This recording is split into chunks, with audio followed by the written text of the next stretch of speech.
आज हम लोग 10th क्लास के केमिस्ट्री में तत्वों के आवर्ती वर्गीकरण के बारे में पढ़ेंगे। पिछले वीडियो में हमने न्यूलैंड के अष्टक नियम तक पढ़ा दिया है। आज हम मोजले के आवर्त सारणी के बारे में पढ़ेंगे। इसके बाद मेंडलीव के आवर्त सारणी के बारे में पढ़ेंगे। अब सवाल शुरू होता है कि मोजले ने अपने आवर्त सारणी किस प्रकार बनाया, कैसे उन्होंने न्यू डाला, उसके बारे में जानेंगे। इन्होंने क्या किया, सन 1913 में एक किरण लिया और एक तत्व लिया, उस पर क्या किया, प्रहार कराया तो किरणें उत्पन्न हुई। एक किरण क्या हुई, उत्पन्न हुई, जो क्या थी, एकदम नई थी, उसके बारे में जानकारी किसी को नहीं था। तो इन्होंने क्या किया, वो जो नई किरण उत्पन्न हुआ, अब उसका इन्होंने क्या किया, नामकरण किया। और जो नामकरण किया उसका नाम क्या दिया, एक्सरे। ध्यान रखिएगा, नाम क्या दिया, एक्सरे।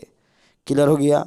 एक कैथोड किरण लिया, तत्व प्रहार करने के बाद देखा कि एक नई प्रकार किरण निकल रही है, उसको उन्होंने नाम क्या दिया, एक्सरे। इन्होंने क्या किया, जिस तत्व प्रहार कराया उसका नाम क्या दिया, एंटी कैथोड। उस तत्व का नाम क्या दिया, एंटी कैथोड। क्लियर हो गया होगा।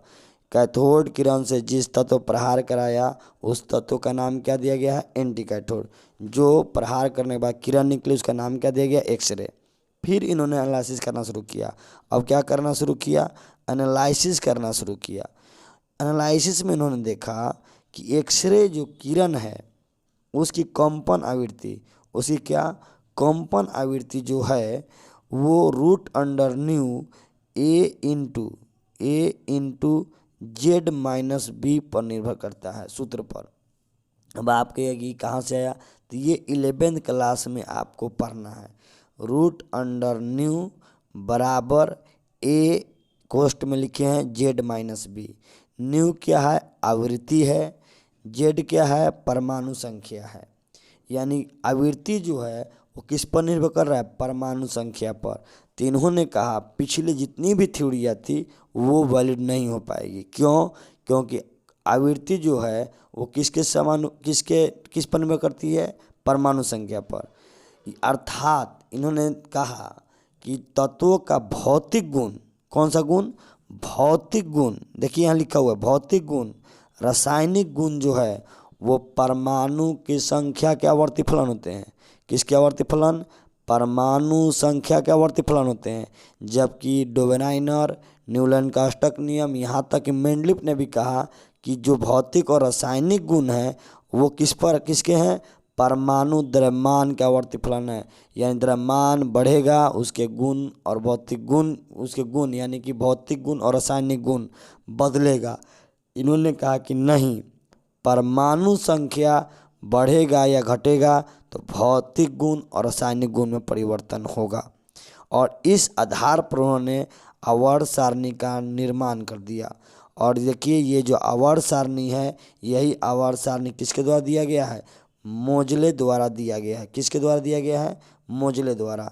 इस आवर्त सारणी को कहा जाता है आधुनिक आवर्त सारणी। इस आवर्त सारणी को क्या कहता है, आधुनिक आवर्त सारणी। इसका दूसरा नाम भी है आवर्त सारणी का दीर्घ, आवर्त सारणी का दीर्घ या बृहद रूप भी कहा जाता है। क्या कहता है, आवर्त सारणी का दीर्घ या बृहद रूप कहता है। ऐसे में फेमस क्या है, आधुनिक आवर्त सारणी इसको कहते हैं। देखिए स्लाइड में दिया भी है कि इसे क्या कहेंगे, इसको हम कहेंगे आधुनिक आवर्त सारणी, या फिर क्या कहेंगे इसको, आवर्त सारणी का दीर्घ या बृहद रूप। इस आवर्त सारणी को सिंपल में पढ़ने के लिए, ज़्यादा समझ में आने के लिए दो भागों में बांटा गया। देखिए दो भाग में बांटा गया है। किसमें ए और बी में। देखिए हम घेर दिए हैं, ए और बी में। दो ऊपर में बांटा गया, किसमें ए और बी में। इससे हमको पढ़ने में क्या होगा, आसानी होगा। देखिए हम बात करेंगे कि ए और बी आपको समझ में कैसे आएगा, दिखा तो ज़्यादा ठीक था। देखिए ये वाला जो है ये ए है, ये वाला भी ए है, ये वाला भी ए है, ये वाला ए है, ये सब क्या है, ए है। और ये जो बीच वाला दिख रहा है ना, ये क्या है, बी है। इस प्रकार आपने देखा कि हमने दो कैटेगराइज में बांटा है, एक ए और दूसरा क्या लिखा है, बी। अब ध्यान समझिएगा, आगे जो है इसमें लिखा हुआ है कि IUPAC क्या लिखा हुआ है? IUPAC। IUPAC का मतलब है इंटरनेशनल यूनियन। क्या होगा meaning? International union of pure applied chemistry. IUPAC के संस्था द्वारा ही एक केमिस्ट्री का निर्धारण होता है। केमिस्ट्री में क्या पढ़ना है, क्या टॉपिक लाना है, क्या नहीं क्या खोज होगा नहीं होगा, सब ये एक संस्था द्वारा होता है IUPAC। और इसका फुल फॉर्म क्या है? International union of pure and applied chemistry. इन्होंने क्या किया? अरबी अंकों में 1 से लेकर कहाँ तक? 18 तक व्यक्त कर दिया। कितने से लेकर के? 1 से पकड़ के 18। देखिए हम दिखाते हैं आपको। 1 2 3 4 5 6 ऐसे चले हैं। और देखिए यहाँ लिखा गया होगा 18। कितना लिखा होगा? 18 यहाँ पर लिखा होगा। यानी कि 1 से काउंट किया 18 तक। इन्होंने ऊपर में चर्चा ही नहीं किया, सीधे 1 से पकड़ा, कहाँ तक पहुँचा दिया? 18 तक। लेकिन एक जो बात किया गया पुराने प्रचलन के अनुसार, किसके प्रचलन अनुसार? पुराने प्रचलन के अनुसार। देखिए लिखा होगा पुराने प्रचलन के अनुसार, हमने रोमन में लिखा है।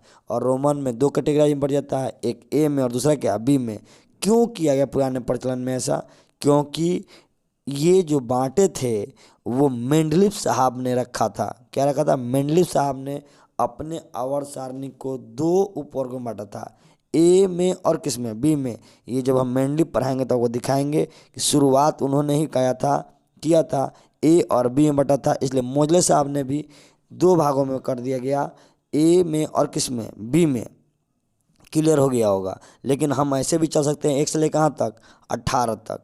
आगे देखिए इसके बाद जो लिखा है कि पहले में कितने तत्व हैं, दूसरे आवर्त में कितने तत्व हैं, तीसरे में। सवाल होगा कि आवर्त और वर्ग किसे कहेंगे? चलिए शुरू करते हैं। इसको बोलते हैं वर्ग। वर्टिकल चलेंगे तो क्या बोलेंगे? वर्ग। देखिए ऐसे चलेंगे वर्टिकल यानी ऊर्ध्व, तो बोलेंगे इसको क्या? वर्ग। हॉरिजॉन्टल चलेंगे अगर, क्या चलेंगे? हॉरिजॉन्टल, तो इसको बोलेंगे आवर्त। यानी ऐसे वर्टिकल चले, वाई एक्सिस साइड चलेंगे तो बोलेंगे आपको क्या? वर्ग। और ऐसे एक्स एक्सिस दिशा में चलेंगे तो क्या बोलेंगे? इसको आवर्त। क्लियर हो गया होगा। वाई एक्सिस में चलेंगे तो वर्ग, एक्सिस चलेंगे तो आवर्त। अब सवाल ये है कि पहले आवर्त में क्या बोला हमने? पहले आवर्त में कितने तत्व हैं? चलिए बात करते हैं पहले आवर्त में। तो एक बार दिखाते हैं आपको। इसको बोलेंगे आवर्त क्योंकि वो एक से तरफ जा रहे हैं। देखिए पहला आवर्त में क गो है? 2 गो है। दूसरे आवर्त में क गो है? गिनिएगा तो मिलेगा 8 गो। तीसरे आवर्त में भी क गो है? 8 गो। चौथा में कितना है? 18। पाँचवें में कितना है? 18। लेकिन छठा में जैसे जगह है, यहाँ से जो गायब है ये यहाँ पर पहुँच गया है। यानी कि छठा की बात करें कितना आ जाएगा? 32। छठे आवर्त में तत्वों की संख्या कुल कितनी है? 32 है। ध्यान से, पहले आवर्त में कितना है? 2 हाइड्रोजन और कौन सा? हीलियम। दूसरे आवर्त में कितना है? 8। तीसरे आवर्त में कितना है? 8। चौथे आवर्त में कितना है? 18। पाँचवें में कितना है? 18। छठा में कितना है? 32। अब ध्यान से समझिएगा, पहले आवर्त को बोला जाता है, पहले आवर्त को बोला जाता है आपको अति लघु। क्या बोलते हैं इसको? अति लघु। किताब में आपका नहीं दिया, सीधे लघु में रख दिया। ध्यान से, पहले आवर्त को लिखेंगे अति लघु, दूसरा और तीसरे आवर्त को सिर्फ लिखेंगे लघु। पहले आवर्त को क्या लिखेंगे हम? पहले आवर्त को अति लघु, दूसरा और तीसरा क्या लिखेंगे? लघु। इसके बाद बात करेंगे चौथा और पांचवा को बोलेंगे दीर्घावर्त। पांचवा और चौथा क्या बोलेंगे? दीर्घावर्त। छठे को क्या बोलेंगे? अति दीर्घावर्त। छठे को क्या बोलेंगे? अति दीर्घ, क्योंकि सबसे ज़्यादा है। फिर आप कहेंगे सातवां क्या बोलेंगे? तो भाई साहब सातवां में अभी पूरा तत्व की खोज नहीं हुआ है, इसीलिए हमने सातवें की बात अभी नहीं किया है। पहला आवर्त को क्या बोलेंगे? अति लघु। दूसरा को क्या बोलेंगे? दूसरे आवर्त को बोलेंगे लघु। तीसरे को क्या बोलेंगे? लघु। चौथा पांचवा को क्या बोलेंगे? दीर्घ। और छठे को क्या बोलेंगे? अति दीर्घ। क्योंकि छठे में कुल तत्वों की संख्या कितनी है? 32 है। अब देखते हैं यहाँ पर, देखिए जो लिखा होगा हमने वही बताया है आपको। देखिए यहाँ पर लिखा हुआ है पहला में तत्व कितना? 2। दूसरे में कितना है? 8। तीसरे में 8। चौथा में 18, पाँचवा में 18, छठे में 32, सातवां जो अभी है इसमें मात्र 25 तत्वों की खोज हो चुकी है, बाकी अभी अपूर्ण है। देखिए दूसरा और तीसरा का लिखा है लघु, दूसरा तीसरा बताया है लघु, पहले का अति लघु, इसके बाद चतुर्थ के बाद करा दीर्घ, लेकिन ध्यान रखिएगा चौथुर्थ और फिर पंचम यानी फिफ्थ को क्या बोलेंगे दीर्घावर्त, और छठे को बोलेंगे क्या अति दीर्घावर्त। इसके बाद अगले में चलते हैं, आपके किताब में क्या दिया हुआ है, यहाँ देखिए लेंथेनाइड्स और एक्टेनाइड्स को छोड़कर 18 उदर्ग स्तंभ हैं। कितने हैं 18, 1 से लेकर 18 तक व्यक्त किया गया। अब आप कहिएगा ये बात क्या कर रहा है, हमको समझ में नहीं आया। आवर्त सारणी में देख लेंगे ज़्यादा समझ में आएगा, तो आवर्त सारणी को ही देख लेते हैं ना। देखिए 1 से लेकर 18 तक है, इसमें जो इसको बोलते हैं एले वाले को, इसको बोलते हैं लेंथेनाइड, एसी जो लिखा हुआ है इसको बोलते हैं एक्टेनाइड। इसको छोड़ करके 18 उदर्ग में बांटा गया है। उदर्ग का मतलब वाई से समझिए, वाई एक्सिस को बोला गया है उदर्ग, तो यानी कि ऐसे बांटा गया, कितने में बांटा गया है 18 में। अब आप समझ गए होंगे लेंथेनाइड का मतलब क्या था, एले जो है इसके पूरे समूह को लेंथेनाइड, एसी जो है इसके पूरे समूह क्या बोला गया है एक्टेनाइड। इसको छोड़ करके 18 उदर्गों में क्या किया गया है बांटा गया है। अब ये सवाल कर रहा है इसके बाद अगला देखिए किसको क्या बोलते हैं, ये अभी पढ़ा दिया आपको। 13 से 17 वाले तत्व समान प्रतिनिधि तत्व, 3 से 12 को क्या बोलते हैं संक्रमण तत्व, एक को क्या बोलते हैं क्षार धातु, दूसरे को बोलते हैं क्षारीय मृदा धातु। देखिए ध्यान से alkyl metals, alkaline earth metals. अब समझिएगा यहाँ पर कि कैसे करना है, आपको रटना नहीं है। अगर आप समझ गए तो आपको क्लियर हो जाएगा, अन्यथा बहुत सारे परेशानियाँ झेलना पड़ेगा यानी रटना पड़ेगा। देखिए इसमें हम बात करेंगे कि किसको क्या कहा गया है। ये जो पहला वर्ग दिख रहा है, ये पहला वर्ग को इसको बोला गया है क्षारीय धातु, अल्काइल मेटल्स। क्लियर हो गया होगा, यानी पहले वर्ग में कोई भी तत्व आ जाए, पहले वर्ग में कोई भी तत्व आ गया ना, इसको क्या बोलेंगे क्षारीय धातु है। दूसरा दिख रहा है, इस दूसरे को बोलेंगे क्षारीय मृदा धातु। क्या बोलेंगे इसको क्षारीय मृदा धातु। हो गया अल्कलाइन अर्थ मेटल्स। क्लियर हो गया है। जो दिख रहा है बीच वाला इसको बोलते हैं डी ब्लॉक, और इसके तत्व सभी को बोलते हैं संक्रमण तत्व। ये सब क्या बोलते हैं संक्रमण तत्व। लेकिन जैसे ही आप ध्यान से 10वां तक तो ठीक है कि ये डी ब्लॉक का जो भी तत्व है क्या बोला जाएगा संक्रमण तत्व। लेकिन ध्यान से हाँ जो जिंक वाला दिख रहा है जिंक कैडमियम Hg, ये सब जो है ये संक्रमण तत्व नहीं है। ध्यान से ये डी ब्लॉक का तत्व जरूर है, लेकिन इसमें ZnCdHg ये क्या है संक्रमण तत्व नहीं है। लेकिन आपके 10वां तक में कहा जाएगा डी ब्लॉक के तत्व क्या होते हैं संक्रमण तत्व कहलाते हैं। अब दिमाग में आएगा क्यों नहीं कहा जाता है इनको संक्रमण तत्व, डी ब्लॉक के एलिमेंट तो हैं। इसको पढ़ना 11वां क्लास में, फिलहाल 10th क्लास के लिए इतना काफ़ी है कि डी ब्लॉक के तत्व क्या कहते हैं संक्रमण तत्व कहते हैं। इसके बाद बात करेंगे हम, यहाँ पर देख रहे होंगे एफ वाला, ये एफ वाला लिखा हुआ है fluorine chlorine bromine iodine astatine. ये जो भी है इसको बोलते हैं हैलोजन ग्रुप। क्या बोलते हैं हैलोजन ग्रुप। किसी को दिक्कत, 17वां ग्रुप के तत्व को हैलोजन ग्रुप कहता है। क्यों कहता है, क्योंकि ये हैलो प्लस जेनस सबसे बना है। हैलो माने लवण, जेनस माने उत्पन्न करना। ये लवण को उत्पन्न करता है, क्या करता है लवण को उत्पन्न करता है, इसलिए इसको क्या कहते हैं हैलोजन बोलते हैं। इसको देखिए चैल्कोजेन बोलते हैं। इसको ऑक्सीजन वाले ग्रुप क्या बोलेंगे चैल्कोजेन बोलते हैं। इसको निकोजेंस बोलते हैं नाइट्रोजन फैमिली को। हम कुछ एक्स्ट्रा बता रहे हैं आपको, क्योंकि ये जो है वीडियो सभी के लिए बेनिफिट होगा, चाहे वो कंपटीशन पढ़ते हो, चाहे वो आपके 12 पढ़ते हो या 11 पढ़ते हो या 10th क्लास के स्टूडेंट हो, सबके लिए बेनिफिट हो जाना चाहिए। नाइट्रोजन जो है इसके फैमिली को कहा जाता है निकोजेंस फैमिली, निकोजेंस फैमिली। इसको बोलते हैं हम चैल्कोजेन या कोल्कोजेन बोलते हैं इसको बोलते हैं हम लोग हैलोजन ग्रुप। इसको पता होगा उत्कृष्ट गैस के नाम से जाना जाता है, अक्रिय गैस के नाम से जाना जाता है इस ग्रुप को। ये 18वां ग्रुप है आपका। क्लियर हो गया। इसके बाद आप बात करता है कि सिक्का धातु कौन सा में आएगा। देखिए सिक्का आपने देखा होगा तांबा का बनता है, चांदी का बनता है, सोना का बनता है। तो देखिए यहाँ पर कॉपर है, Ag है, Au है, तो ये क्या हो जाएगा आपका, ये जो होगा आपका सिक्का धातु हो जाएगा। क्लियर हो गया होगा, इसको क्या बोलेंगे, सिक्का धातु। अब है देखिए आपके जो भी दिया हुआ है क्लियर हो गया होगा। यहाँ पर अगले स्लाइड में देख लीजिए, इसको क्या बोला है, वर्ग प्रथम को हमने बता दिया क्षार धातु है, वर्ग टू का बोलते हैं क्षार मृदा धातु है, 17वां का बोलते हैं हैलोजेंस बोलते हैं। अगले स्लाइड पर देखिए 18वां का बोलते हैं उत्कृष्ट गैस बोलते हैं। हमने बता दिया है लैंथेनाइड्स, एल से एल वाले ग्रुप का बोलेंगे लैंथेनम के बाद जो आएगा उसको लैंथेनाइड, एक्टिनियम के बाद जो आएगा उसको बोलेंगे क्या, एक्टेनाइड्स। यहाँ पर एक चीज़ खास देखिएगा, पीरियोडिक टेबल में हम एक बार इसको पूरा मिटा देते हैं।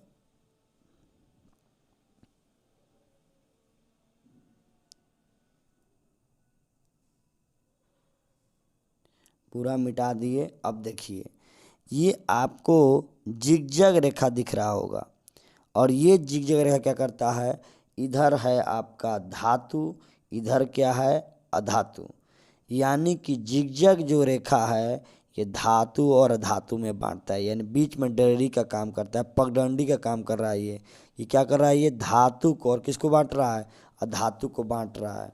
अब आप कहेंगे जो ये लाइन पर है वो क्या है, जो लाइन पर है ना ये आपका मेटलॉयड यानी कि उपधातु है। ये जो येलो कलर से दिख रहा है क्या है, उपधातु है। अब आपसे कहा जाएगा कि भाई साहब इस आवर्त सारणी में आप बताइए कितने अधातु हैं और कितने धातु हैं।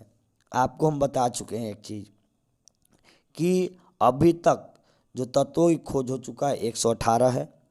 यहाँ से देखिए ये जो ग्रीन कलर के टाइप पर है दिख रहा है ना, ये सब अधातु है। गिनिए कितना है। अक्रिय गैस भी काउंट किस में होता है, अक्रिय गैस भी काउंटिंग जो होता है वो अधातु के रूप में ही होता है। तो गिनिएगा 1 2 3 4 5 6 7 8 9 10 11 12 13 14 15 16, एक यहाँ आ गया 17, यानी कि अधातुओं की संख्या कितनी है, 17 है। पहला जो है आवर्त, पहला वर्ग, दूसरा अवर्ग, ये पूरा जो है डी ब्लॉक, यहाँ पर जो जो बचा हुआ ये सब क्या है आपका धातु है। येलो वाला क्या है, उपधातु है। बाकी सब इधर वाले क्या हो जाएंगे, आपका धातु हो जाएंगे। तो पूरे अधातु कितने हैं, नॉन मेटल कितने हैं आवर्त सारणी में, 17। इसके बाद बात करेंगे हम, बाकी बच जाएंगे या तो उपधातु होंगे ना तो क्या होंगे, धातु होंगे। उपधातु देखिए चेक कर लीजिए, ब्रॉन्ज जाएगा उपधातु में, silicon, germanium, arsenic, antimony, tellurium, astatine, ये सब क्या हो जाएंगे आपके उपधातु हो जाएंगे। क्लियर हो गया होगा। तो वही चीज़ यहाँ बोला गया है आपको, देखिए स्लाइड में दिखाते हैं आपको कि इसमें जो है जो जिगजैग रेखा सीढ़ी नुमा जो लकीर है ये क्या करता है, आपको धातु और धातु बांटता है। अब आपको चेक करना है बाईं और दाएं, तो दाएं ओर जाइएगा तो धातु मिलेगा, बाईं ओर जाइएगा तो क्या मिलेगा, धातु। जो उसके सटा होगा वो क्या होगा, उपधातु होगा। क्लियर हो गया होगा। देखिए उपधातु में boron, silicon, germanium, arsenic, antimony, tellurium और क्या पोलोनियम, ये सब क्या दे दिया गया है आपको उपधातु में दे दिया गया है। समझ में आ गया होगा। इसके बाद आपका जो टॉपिक है वो हम देख लेते हैं एक बार पूरा टॉपिक को, उसके बाद हम आगे जो बचेगा वो हम बताएंगे। देखिए इसके बाद एस ब्लॉक में कितने होंगे, चेक करते हैं एस ब्लॉक में कितने होंगे। एक बार आवर्त सारणी देखिए, ये है आपका आवर्त सारणी। एस ब्लॉक इसको बोलते हैं, इसको पी ब्लॉक बोलते हैं, इसको डी ब्लॉक बोलते हैं, और ये दोनों क्या बोलते हैं, एफ ब्लॉक।